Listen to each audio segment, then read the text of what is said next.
Hey guys, what's going on? My name is Hamishwhodder and we are back with another video today. Today we're going to be having a look at Googl and their third quarter earnings, which they released last week. And we're also going to be doing an update on their valuation. Now, today is supposed to be an analysis video, and I know last week I said that I was going to be bringing these back regularly, but I got up this morning at about 7 and I looked at stocks for about 4 hours straight, and I just couldn't find anything that I thought would be really entertaining, any stocks that were really interesting to me. I looked through a bunch that were okay, kind of mediocre companies that I could have spoken about, but I wanted to talk about a company, and I want to keep those analysis videos to talking about companies that I find really interesting and that are interesting in terms of their fundamentals and the possibility of making an investment in them in the near future. So I thought we'd leave that for today and we just have a look at a company that I have been invested in the past, and a company that I'm still looking into and that I keep up to date with, and that is Alphabet, or also known as Googl. So in this video, we're going to have a look at Googl's press release for their third quarter 2018 earnings, and I'll talk about some of the most important parts of that press release if you're looking to invest in Googl, or if you're already an investor in Googl and you want to know what are some of the highlights and some important things to note coming out of this quarterly earnings. And then what we're going to do is we're going to jump over and have a look at my spreadsheet, which I have updated since their latest earnings, and we can see if they're getting any closer to a buy, and what kind of return we could expect to make if we invested in the company right now. And we'll just have a little bit of a discussion about that as well. If you do enjoy this earnings reaction kind of style video, make sure you leave a like on the video so that I know you enjoy these kind of videos. I haven't done a video like this before, but I'm thinking about doing them more regularly because I know that it is helpful to be able to hear the headlines and hear someone explain the important components of a company's earnings without having to sift through all the information yourself. I just think it's really great that you can have someone break it down for you in a 5 to 10 minute video. So make sure you leave a like and let me know what companies you want me to react to their earnings, because we're in earnings season and there is a lot of companies reporting at the moment. So make sure you let me know down in the comments section below what companies you want me to react to and talk about. But without further ado, let's just jump into this video and have a look at Googl's third quarter earnings. Alright, so I thought we'd just start this video by having a look at some articles. One of the articles I've pulled up here is from CNBC, and the headline for this article is Alphabet stock sinks on revenue miss. So Alphabet, which is Google, the parent company of Google, they were expected to do 34.04 billion in revenue, and they actually did 33.7, so a slight miss. But in terms of earnings per share, they actually smashed expectations. Expectations were $10.42, but they ended up doing about $13 in earnings, which is a massive beat in terms of earnings per share. But investors didn't seem to like it because the stock still went down after hours after the earnings was released. Since earnings was released a couple of days ago, the stock is down over 3%, and from its highs a couple months ago, it's down over 15%. So the stock is now officially in a correction, and it's been going down for quite a while, which is why I'm beginning to become more interested in Google to see if there's an opportunity for me to make an investment, because of course they're still growing their earnings at 20+% per quarter, and their stock price has fallen 15%. So that's exactly what I like to see. I love to see companies that are continuing to put out really great numbers, even if they're missing expectations. It's really great to see them putting out double-digit growth and to see the stock fall double digits, because it means that either the stock price was overvalued and it's coming down, which is what I like to see anyway, or it means that the stock is now in undervalued territory where the stock price is way undervaluing the actual performance of the business. So Alphabet's revenues was up 21% year over year. It says here in the article, as usual, Google's advertising business accounted for most of its revenue, 85.8%, which is 28.95 billion for the quarter, and that represents a 20% year over year growth. And that's nothing surprising to me, because that's just the general trend, the general direction that the advertising industry is moving.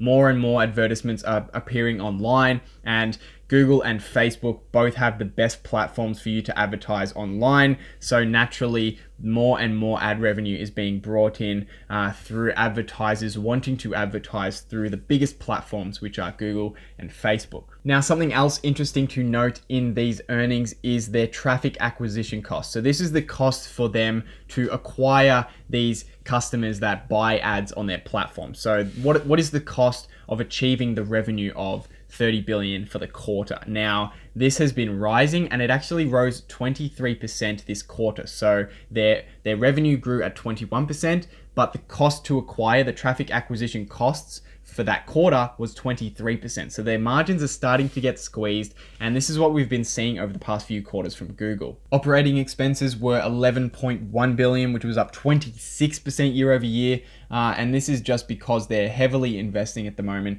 and they're continuing to invest massive amounts of money into their smaller business as well as their advertising business in order to grow those areas. So if we now jump over to the press release, the official press release from Google, we can have a look at some of the other numbers that are important and some things that I found really interesting. The first thing I noticed here was that their effective tax rate is now 9%, and year over year that's down from 16%. So it's a dramatic drop in the effective tax rate that Google pays.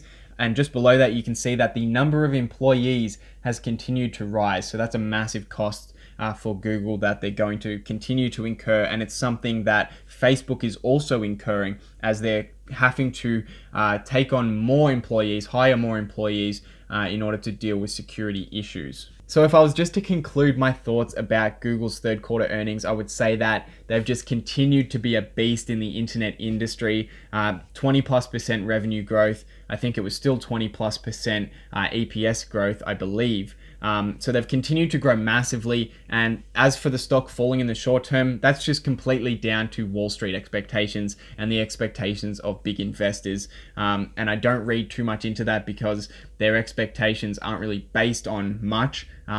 And I don't think that's too important. And short-term falls in the stock doesn't really mean anything. So I wouldn't worry about that if I was an investor. It's a good thing if you're not an investor and you're looking to invest. Seeing the stock fall 15% over the past few months is definitely a good sign if you want to get in, or if you're already an investor and you're looking to acquire more shares. This could be another good opportunity. But let's let that lead us into the spreadsheet, and let's have a look at the updated valuation of Google. So I've just updated some of the numbers here, and I've changed my spreadsheet where I've adjusted their 2016 and 2017 numbers for one-offs. So in 2016, there was a massive EU fine, which I removed from their earnings because I don't think it's very relevant and it's not going to be indicative of the future performance of Google. And similarly, in 2017, there was also a fine, and there was also that one-time tax hit that they took for bringing money offshore. And I've removed both of those from the numbers. So we can then have a look at the growth, and we can see that this doesn't represent any of the growth in the latest quarter because of course we're still looking at 2017 as our latest full year, but you can see that they've been growing stunningly over the past few years, and that 21% revenue growth from the latest quarter is representative of their most recent yearly revenue growth. So they've just continued in line with what they've been doing recently, which is in that 15 to 25% range for pretty much all of their numbers. But that brings us to the value matrix, and I've changed the EPS to give us the updated EPS. And I've also, again, I've removed expenses that were one-off. So I've removed that tax hit and I've removed the fine. And then I also adjusted some of the numbers so that we're making sure that we're being conservative. So in terms of PE ratios, in 10 years time, I think it's very likely that we will see Google have a PE ratio somewhere between 15 and 30. If I had to make a guess right now, I would probably say in the bottom half of that, I would probably say somewhere in the 20 range is where we would be able to sell Google, what multiple we would be able to sell Google at in 10 years time. So I would read more closely into the 15 to 22 PE range here. However, it also is possible if they continue to grow massively and if they increase their growth over the next 10 years, then it is very likely that they could have a PE ratio up to 30 or even higher. Then in terms of growth, I've got that they could do somewhere between 5 and 25% per year for the next 10 years. Now, remember, over the previous 10 years, they did 22% EPS growth and 21% equity growth and 22% free cash flow growth and 20% revenue growth. So that's very much in line with this here.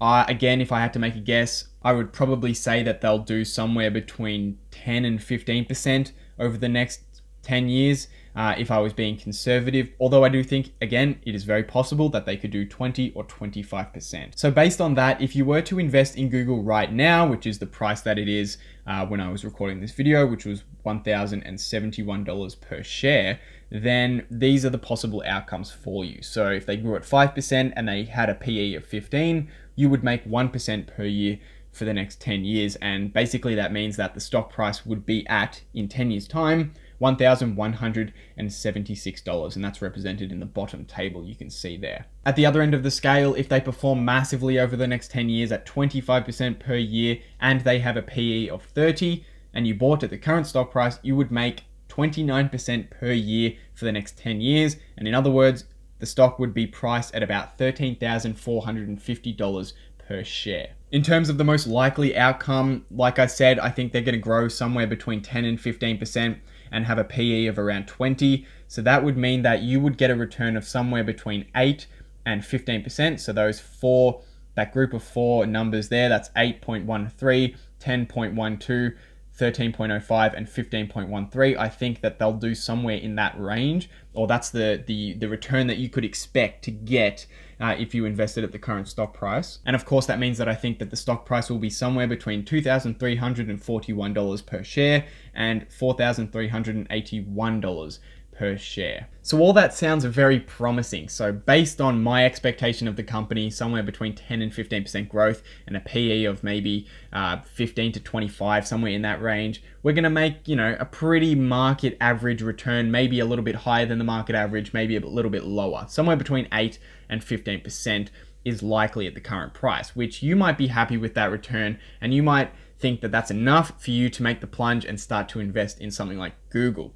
But for me, I like to have a 50% margin of safety, which means that if I expect the company can grow at 10 or 15% per year, I want to be able to get it at half the price than if they grow at 10 to 15% per year. And I'll explain what I mean by showing you my buy zone calculator. So if I chuck 15% into my buy zone calculator here, you can see I'm looking at the manual buy zone calculator. You can see that the fair value is just about the current stock price, which is what I just said. Basically, if you buy the stock right now, I think its fair value means that if you buy it right now and it grows at 15% per year, you will make your 15% return.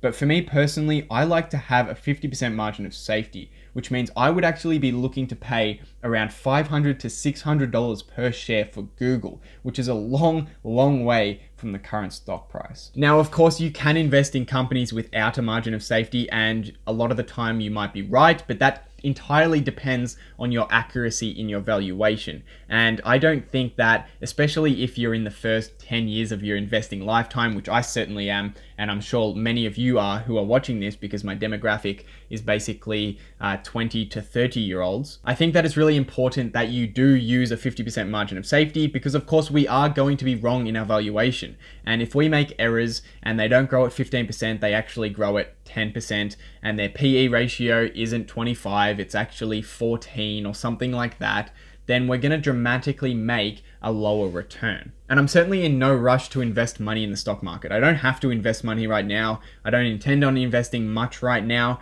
I can sit and wait for these 50% margin of safeties, and then invest heavy amounts of money in stocks that are guaranteed to make me my return. If I could get the stock at the price that I want, which is around that $560 per share, which may or may not happen. We don't know if Google's going to fall that far, but if it does, and I make an investment, you can see that there is pretty much no downside to this stock.